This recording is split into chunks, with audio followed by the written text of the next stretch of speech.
Hola, ¿qué tal? Mi nombre es José Antonio Gutiérrez. Sean bienvenidos a un nuevo Fragmentos de Política. Y vaya, mm, el día de hoy va a estar un poco extenso este segmento. Espero no divagarme demasiado. Primero tengo que centrarme en la cámara. Ese es uno de los grandes problemas, pero creo que ya estoy. A ver, ¿por dónde comienzo? Mm, ya no pude hacer un directo a través de YouTube por diferentes razones. E hice un pequeño directo en Facebook participando en la Marcha por la Democracia que se hizo, si no me equivoco, fue el pasado domingo 18 de febrero. Hoy que estoy grabando es martes 27 de febrero. Han pasado más de 9 días y no pensaba hacer ya un video acerca del tema. Sin embargo, recientemente han pasado ciertos sucesos que me han hecho volver a pensar acerca de la importancia de esta manifestación. Vamos a empezar un poquito en desorden.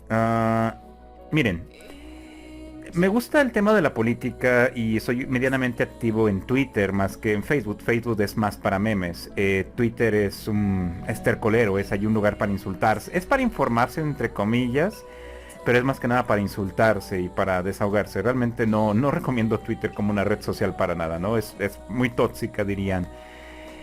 Y revisando Twitter, me llegué a la conclusión de que uno de los problemas en la política mexicana es que... voy a ajustar un poco el volumen, creo que está un poco alto. Denme un segundo, por favor. Mejor.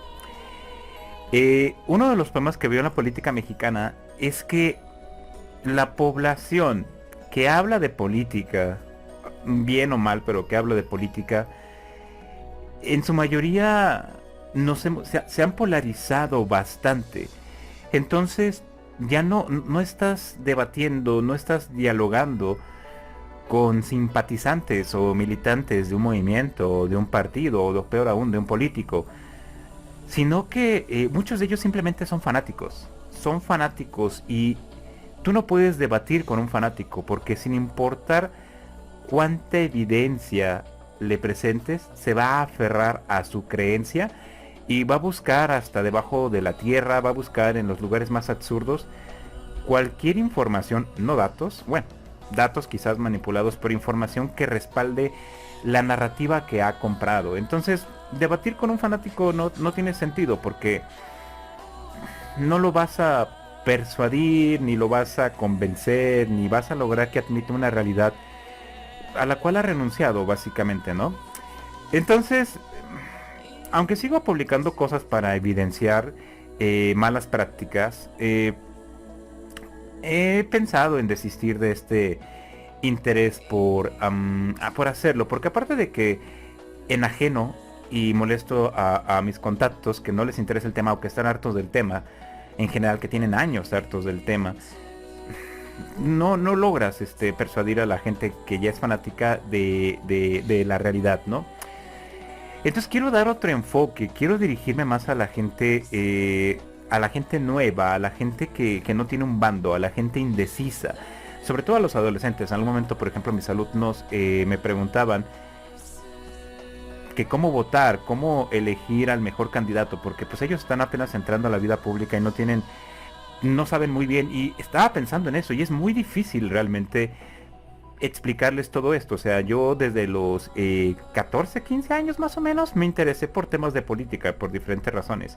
No era tan partícipe, pero a nivel intelectual sí me interesaba, o sea, estar leyendo artículos, a eso me refiero, no estar marchando. Yo marché como desde los 11 años, pero esa es otra historia. Eh, pero ellos, aunque empezaron desde los 15 años, muchos de ellos tienen entre 18 y 19, o sea, tienen poca experiencia, me explico, y no están estudiando ciencias políticas. Entonces, para el común de la gente es muy poco el conocimiento que tienen. Entonces, prefiero dedicarme un poco a hacer divulgación política, intentando, desde luego intentando no tomar un bando. A ver, bueno, sí es importante fijar posturas, pero no quiero que esto parezca proselitismo, quiero alejarme de eso. De hecho, lo que me gustaría hasta cierto punto dentro de mis limitaciones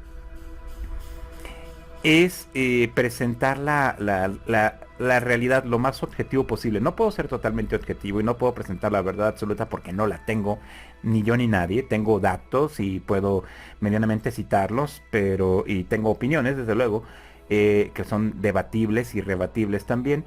Pero pues sí, intentar ser un poco más balanceado, ¿me explico? No quiero verme tendencioso hacia un candidato u otro. Mm. Ojalá me patrocinara esta marca. Lo único que me gusta de ellos es sus tazas. Me gusta la taza, debo decirlo. Me la regalaron. A ver. am, Marcha por la democracia. Eh, ¿Por qué marché yo en lo particular? Yo no marché para apoyar a un candidato político. Yo no marché para exigir la renuncia de un político en funciones. No marché para vituperar o para hacer menos la candidatura de una determinada candidata o un candidato. En este caso tenemos tres actualmente. En el caso de México y bueno, en el caso del estado en el que vivo son otros, ni siquiera sé, bueno, deben ser tres también, no estoy seguro quién esté postulando este Movimiento Ciudadano. Ese es tema aparte, ¿no? Les digo, no marché con el objetivo de marcar una tendencia a favor o en contra de un candidato o de un político en funciones. Estoy ajustando el volumen un poco porque me distrae. La razón por la cual yo marché fue para manifestar mi idea, mi postura de que para que una democracia moderna en un país como México sea funcional, en donde las minorías cuenten y las diferentes opiniones cuenten, son indispensables los organismos e institutos autónomos que funjan como contrapesos a ciertas autoridades y a ciertos niveles de gobierno. Yo no estoy de acuerdo en que, por ejemplo, los comicios vuelvan a ser organizados por la Secretaría de Gobernación. No solamente por el hecho de que facilita el hacer fraudes electorales, simplemente dense una vuelta histórica de lo que pasó en México en 1988, sin mencionar nombres, sino porque además, si de por sí actualmente el INE no tiene y el Tribunal Electoral, si no tienen suficientes herramientas para sancionar, para contener, para detener la violación de las leyes electorales en México, ahora dependiendo del ejecutivo, pues mucho menos, ¿no? O sea, no van a tocar ni con el pétalo de una rosa a su jefe directo que los puso allí. Eso en el caso del INE, pero eso también pasa, por ejemplo, en el Instituto es Nacional para Acceso a la Información, luego les cambian los nombres, el INAI, es que antes era federal creo, y ahora es el INAI. Igual, o sea, si el INAI ya depende de la Secretaría de Gobernación o quizás del INEGI no sería tan mala idea, pero bueno, es que la profesionalización importa. Si el INAI cada vez depende más y es más cercano a, por ejemplo, la Secretaría de Gobernación, pues olvídalo, o sea, es como pasa con el ejército. Oye, ejército, quiero que me digas cuánto se han gastado en la construcción de este aeropuerto, de este entramado de vías ferias, etcétera, etcétera, ¿no? No te voy a decir. ¿Por qué? Porque es seguridad nacional. Y a ver cómo le haces para obtener tu información del ejército, ¿no? O para enterarte si ha habido violaciones de derechos humanos o no. O sea, estas instituciones existen como contrapeso y para que tengan autonomía de quien ostente el poder o cierto cargo público en su momento. Un ejemplo concreto que ya está pasando: la Procuraduría de los Derechos Humanos, a pesar de ser un instituto autónomo, pues es de papel, está ahí como de, ¿cómo decirlo? Olvidé la expresión. Está de adorno, es un florero simplemente. Su actual presidenta es tan cercana al presidente que no emite recomendaciones. El presidente puede estar violando constantemente los derechos humanos de los ciudadanos a través de su programa matutino, y la Procuraduría de los Derechos Humanos no le va a decir nada.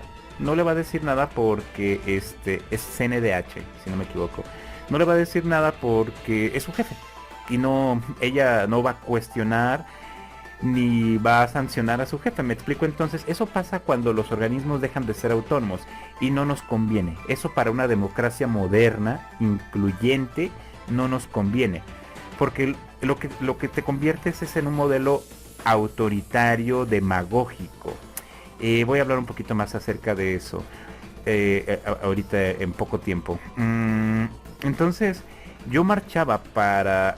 Es que siempre pueden argumentar de que es que son muy caros. Bueno, se puede hacer una... Mira, se puede hacer una reestructuración. Si algo es muy costoso, busca hacerlo más eficiente, pero no lo destruyas. Ya pasó esto con el supuesto, la corrupción que había. Seguramente hay corrupción, seguramente la había en el proceso de abastecimiento de medicinas a todo el Instituto Mexicano de Seguridad Social y también al Instituto de Seguridad Social de los trabajadores del sector público, el ISSSTE.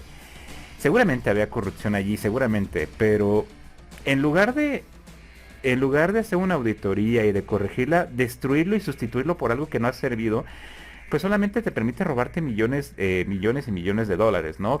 Fue lo que pasó con Selgamex. El INSABI ha fracasado una y otra vez y seguimos con desabastos de medicamentos en diferentes niveles, ¿no? Pero es que ese es el problema de los hombres de paja y ahorita voy a entrar a eso. ¿Por qué considero que es relevante volver a hablar acerca de esto, de la democracia, de la defensa de los institutos autónomos? Porque en días pasados, si no me equivoco, fue el día sábado 24 el día de la bandera. No recuerdo bien.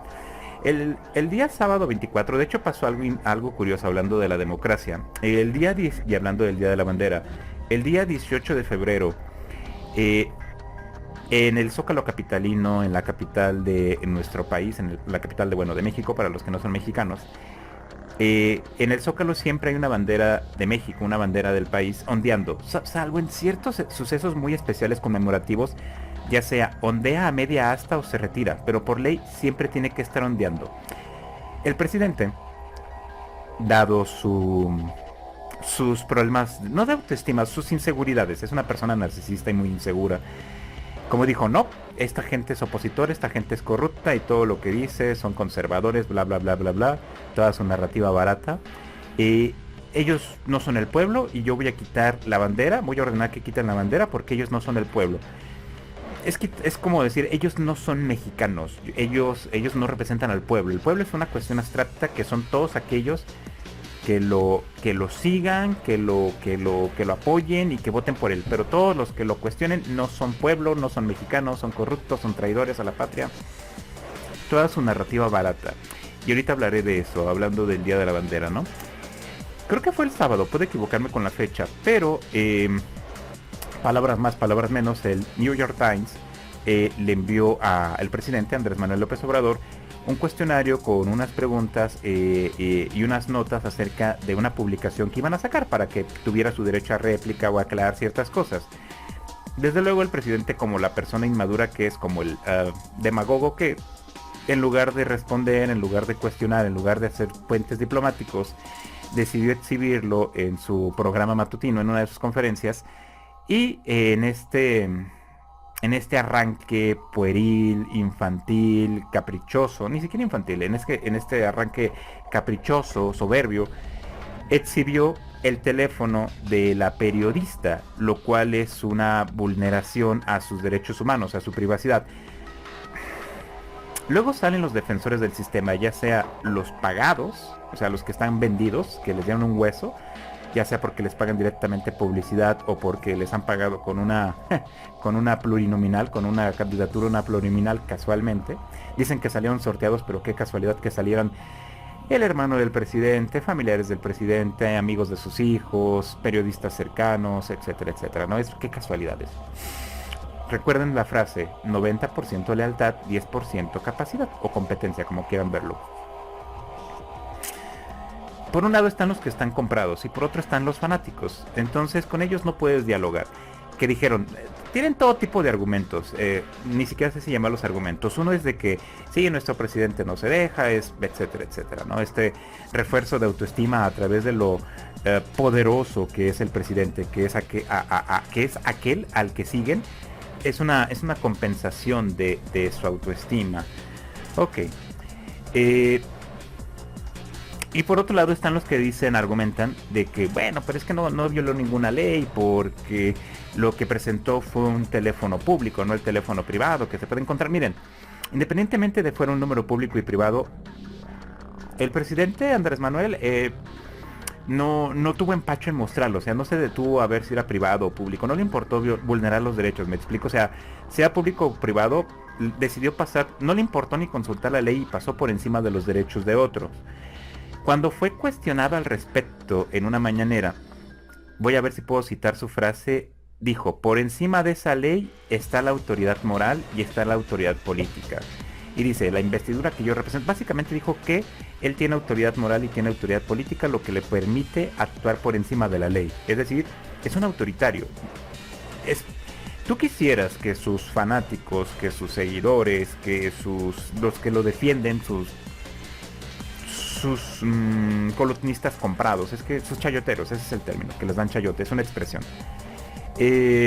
Tuvieran un poquito de autocrítica y estuvieran dispuestos a hacer, pero no lo aceptan. Eso está diciendo, o sea, él está diciendo que él es autoritario, dice que él tiene la autoridad moral y política que le dieron 30 millones de votos para violar o estar encima de la ley.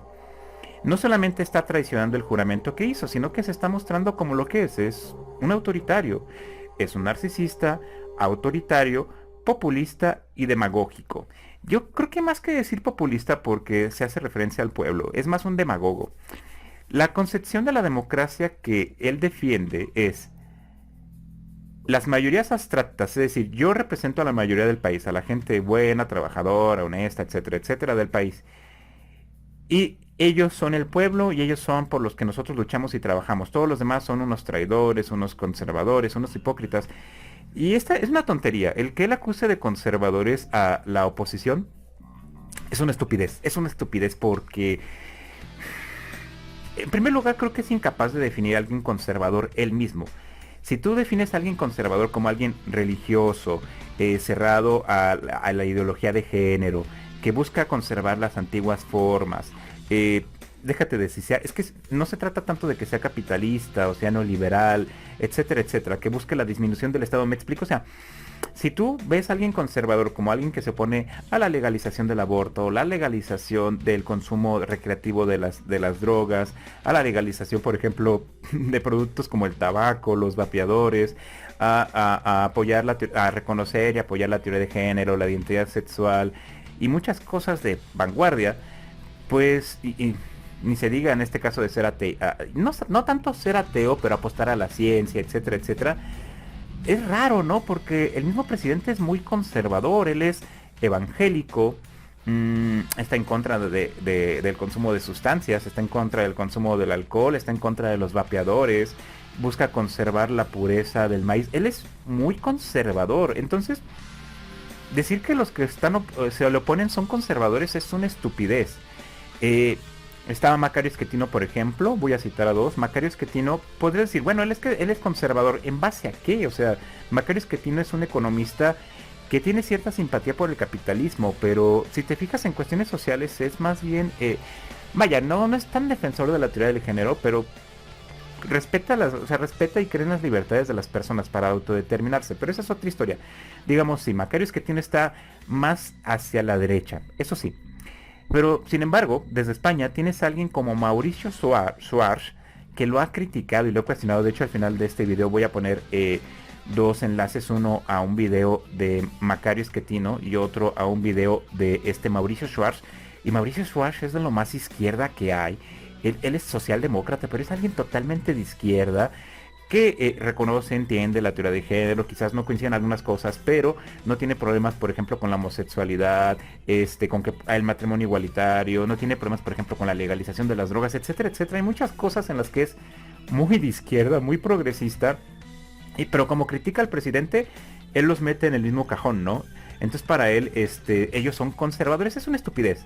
El concepto es hombre de paja, cuando tú cosificas, caricaturizas algo bajo un concepto muy indefinido, muy ambiguo, se convierte en un hombre de paja. Es como decir, es que ellos son neoliberales, pero explícame qué es el neoliberalismo, o sea, explícame qué es un conservador, te refieres a que son, ya de por sí el concepto de derecha ya es un tanto ambiguo, porque la mayor parte de la gente oscila en la socialdemocracia, casi nadie es total y absolutamente neoliberal, no es totalmente libertario, no se diga racionalista, creo que el término era racionalista, tipo Ayn Rand, no.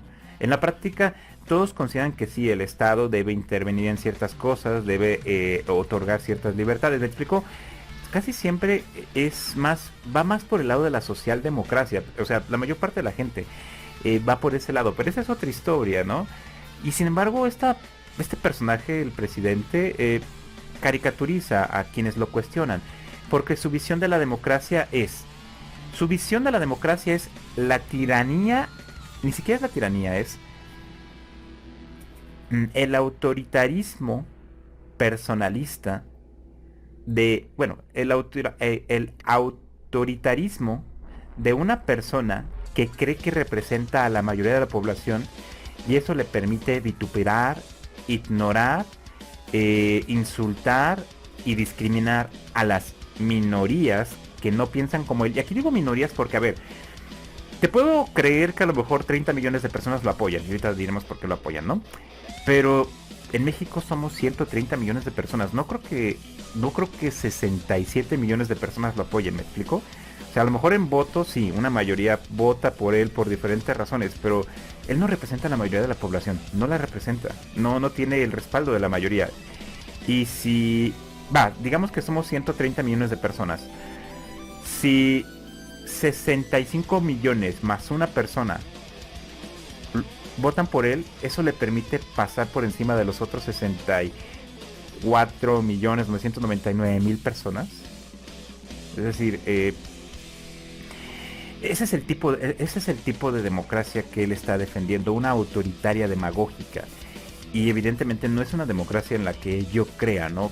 Yo considero que ese tipo de instituciones que funcionan de contrapeso al poder de los presidentes, de los gobernadores, de los alcaldes, de los diputados, de los senadores, es necesario, porque si no, si a ti se te ocurre de repente hablar más del presidente porque en este país tienes un familiar que ya no tuvo medicamentos porque hay desabastos, si tienes un familiar que sufrió extorsión, asesinato y insultas y le reclamas a la autoridad, pues la autoridad puede pasarte por encima. ¿Y con quién te vas a quejar?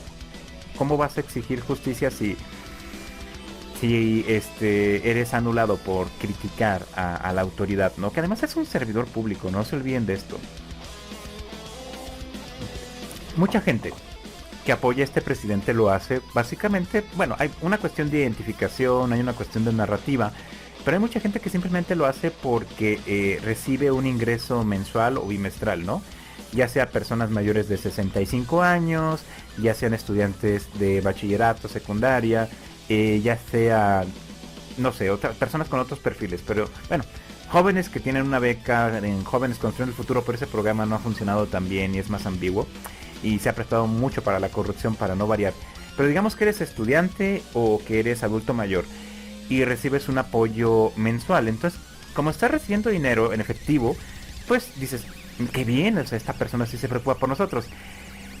La mayor parte de la gente no se pone a analizar las finanzas públicas y las cuestiones institucionales, ¿no? Que la infraestructura y la calidad educativa esté reduciéndose. Ahí están los exámenes PISA que no se quieren considerar porque son neoliberales y todas esas etiquetas, ¿no?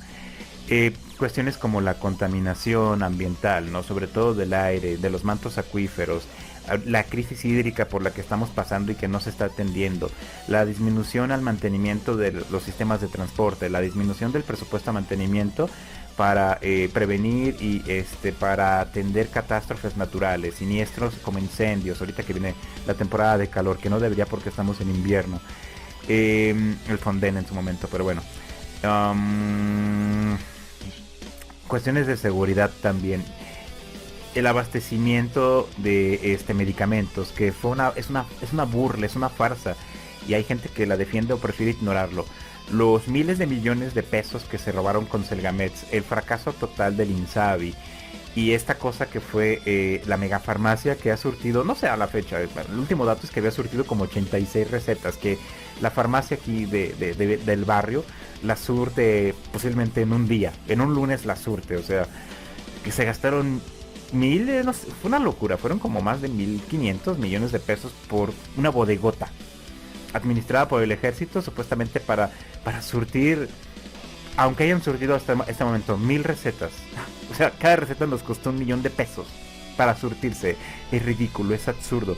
Pero es demagógico, es no populismo, es demagógico, es propaganda. Mientras te distraen de grandes problemas. La crisis hídrica ya está aquí.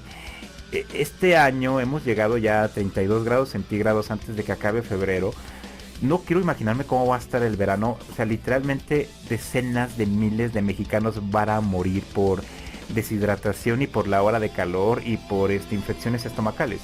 Pero eso no importa, porque mientras estos cientos de miles, quizás millones de personas reciban su apoyo mensual, aunque a cambio le están quitando calidad educativa, a cambio le están quitando, por ejemplo, calidad en los servicios de las instituciones públicas, como en su momento pasó con el SAT, como está pasando con la Secretaría de Relaciones, bueno, sí creo que la Secretaría de Relaciones Exteriores con el tema de los pasaportes, como está pasando también con el INSS, con el ISSSTE, etcétera.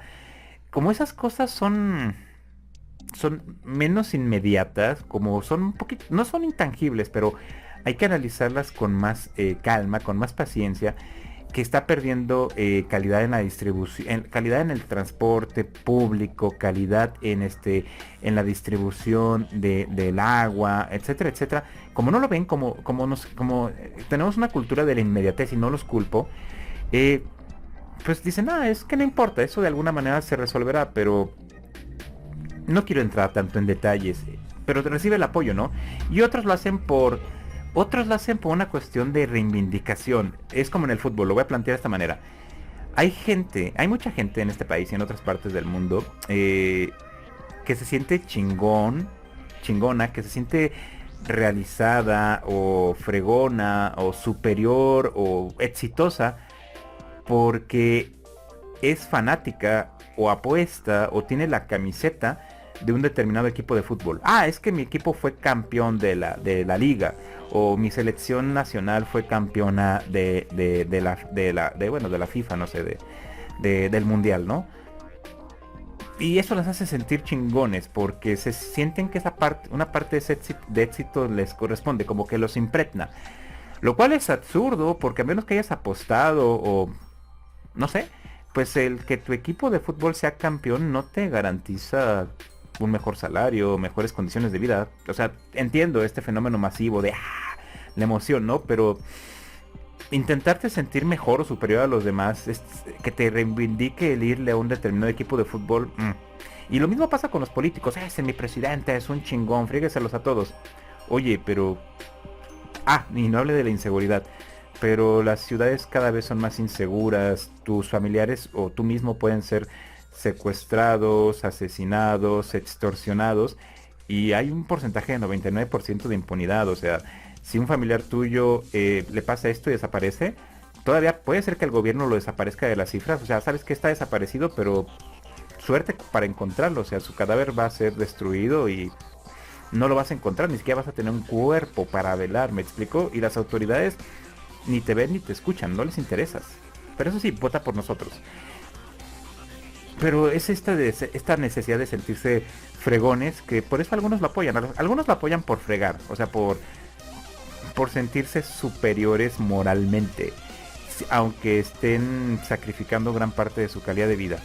Hay cosas buenas, pocas, pero hay cosas buenas. El incremento a los salarios mínimos es bueno, aunque los salarios medios se estén compactando. O sea, sí, el salario mínimo ha estado subiendo y cada vez se acerca más al salario de un profesional. O sea, mientras un salario mínimo puede estar por los 5.700 mensuales, 6.000 mensuales, el salario de un profesionista oscila entre los 7.000, 8.000 y no está subiendo. Entonces están compactando los salarios. El incremento real en todos los salarios no está subiendo.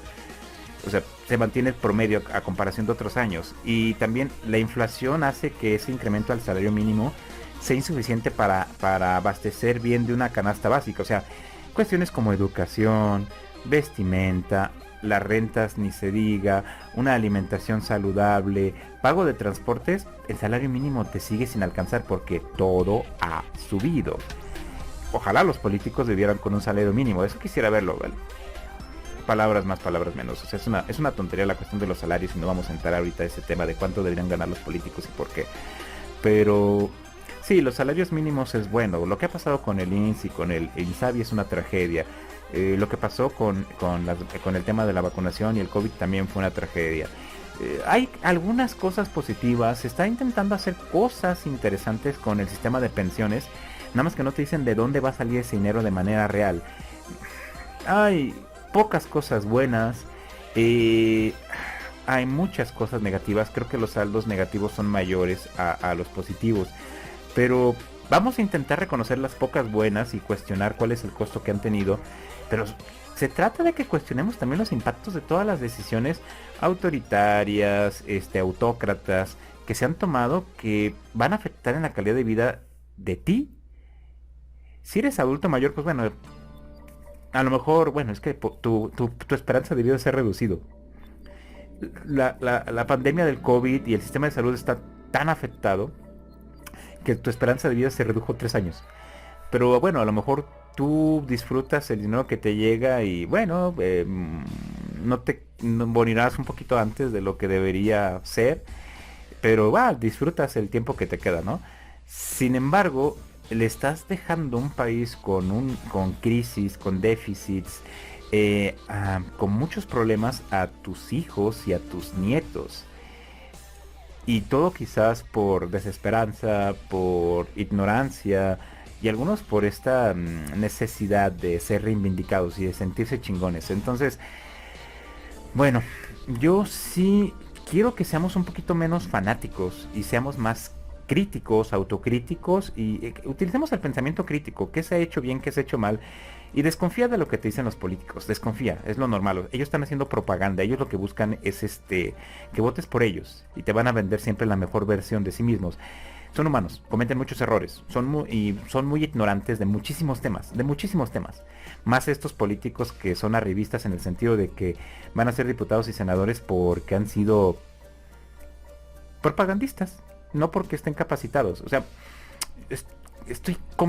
sí, muchos de estos senadores y políticos, si puedo decir nombres, Citlali, por ejemplo, la senadora, creo que senadora, que ni siquiera terminó su carrera de comunicación, estoy seguro que es mucho más ignorante que yo. O sea, está mucho menos preparada que yo. Estoy casi seguro de eso, pero eso no importa. ¿Por qué? Porque estuvieron en el lugar correcto y han sido leales, y han sido obedientes, y han sido lamebotas, es el término, de las personas necesarias. Entonces, seamos autocríticos, seamos críticos, cuestionemos, no creamos a ciega lo que nos dicen, investiguemos un poco, ¿no? Pero bueno, eso en la cuestión de la marcha por la democracia, cerrando todo esto, por ejemplo, era importante que la CNDH se pronunciara. Se pronunció el INAI, pero el INAI no puede hacer nada. ¿Quién terminó haciendo algo realmente para no resarcir, pero servir de contrapeso a esta actuación autoritaria del presidente?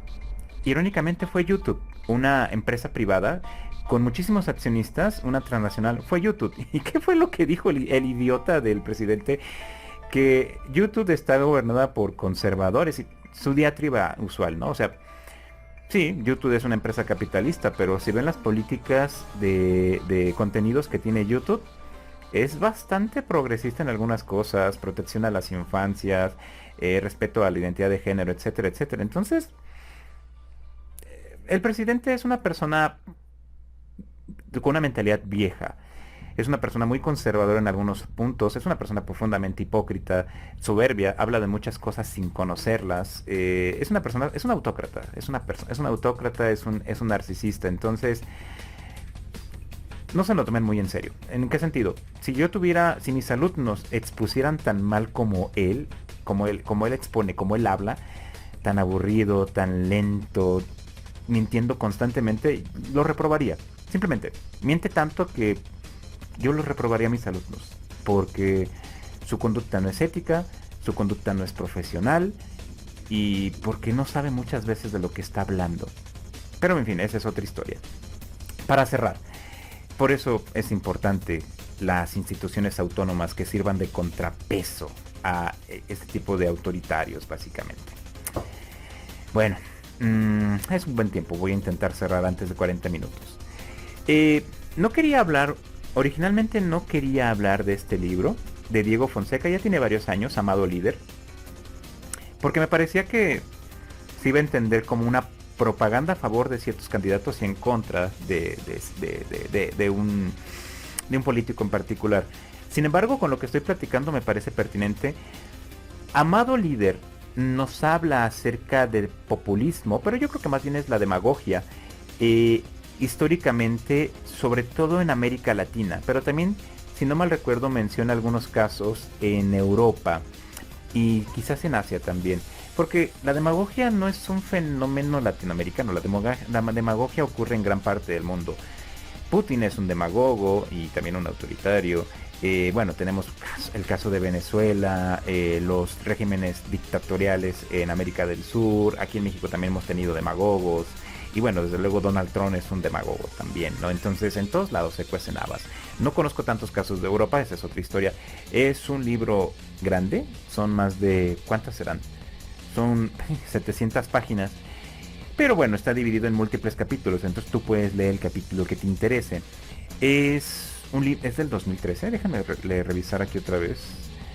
No, no recuerdo que fuera tan viejo, porque yo lo recuerdo haber visto anunciado en ciertos noticieros. No, es del 2021, no es tan viejo, leí mal. Es un libro económico además, yo lo he visto en varias ocasiones en Amazon por 99 pesos. Es un poquito redundante, pero vaya, yo no puedo acusarlo de ser redundante. Es un poquito redundante, pero es muy ligero, ciertamente. Pueden leer los capítulos que quieran, que les llame la atención. Entonces, es un libro que recomiendo porque es económico y básicamente es eso, es una radiografía de la demagogia en varias partes del mundo. De Diego Fonseca, Amado Líder, es de la editorial HarperCollins. Y bueno, si les interesa profundizar más en la conducta, en los quehaceres y en la historia de los demagogos en el mundo, sobre todo, bueno, contemporáneos, desde luego estamos hablando del siglo XX y siglo XXI, Amado Líder es una muy buena lectura económica y ligera. El libro sí es un tabique, pero puedes leerlo por capítulos, por segmentos, y eso lo hace mucho más ligero, ¿no? Es una recomendación rápida. Pero bueno, eso es lo que quería comentar con ustedes a bote pronto. Como les decía, voy a compartir posiblemente acá, perdón, a la izquierda. Voy a compartir enlaces a un video de Macario Schettino y a un video de Mauricio Schwartz. Curiosamente los dos empiezan con MS, ¿verdad? Qué curioso, Mauricio Schwartz y Macario Schettino. Vaya, a pesar de que en muchas ideas son diametralmente no opuestos, no en oposición, pero sí tienen posturas diferentes en ciertos espectros. Yo creo que coinciden más de lo que nosotros consideramos. Se los voy a dejar aquí en los enlaces. Y pues sería todo de mi parte por el día de hoy, ¿no? Hay varios proyectos en puerta. No sé qué tanto voy a estar hablando de política. Es difícil hablar de política en estos días. Yo creo que lo iré haciendo sobre la marcha conforme vea necesario definir o explicar algunos conceptos. Sí, tenemos varias cosas planeadas, pero será en otros segmentos de Fragmentos de Memorias. Mi nombre es José Antonio Gutiérrez, pues tengan un excelente día y mejores por venir. Hasta pronto.